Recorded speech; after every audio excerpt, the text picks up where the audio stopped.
एक गांव में एक आदमी रहता था जो अपनी मेहनत के लिए नहीं बल्कि अपने आलस्य के लिए जाना जाता था। वह अक्सर अपना भोजन कमाने के बजाय उसे छीनने की कोशिश करता था।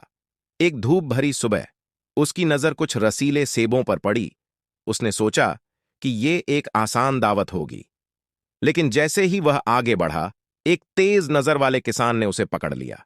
घबराकर वह आलसी आदमी शरण की तलाश में घने जंगलों में भाग गया। जंगल के अंदर अपने अस्त व्यस्त विचारों के बीच उसकी नजर एक अजीब दृश्य पर पड़ी। केवल 2 पैरों वाला एक भेड़िया।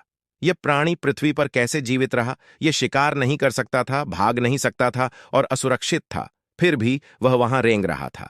प्रतीत हो रहा था कि वह संतुष्ट है। अचानक एक राजसी शेर उसके पास आया, जिसके हाथ में मांस का एक ताजा टुकड़ा था।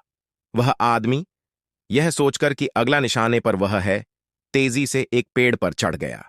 लेकिन शेर ने हमला करने के बजाय विनम्रतापूर्वक मांस 2 पैरों वाले भेड़िए के लिए छोड़ दिया। चकित होकर उस आदमी का दृष्टिकोण बदलने लगा। यह प्रकृति का संतुलन है, उसने सोचा।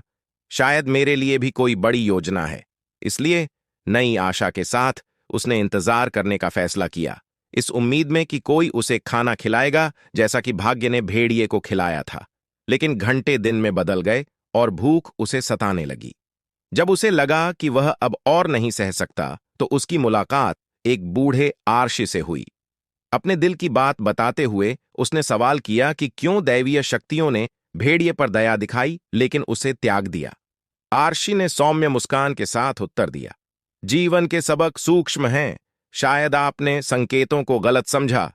उन्होंने आगे कहा, भगवान नहीं चाहते थे कि आपको भेड़िए की तरह खिलाया जाए, वह चाहते थे कि आप शेर से सीखें, मजबूत, दयालु बने और अपने भाग्य की जिम्मेदारी लें।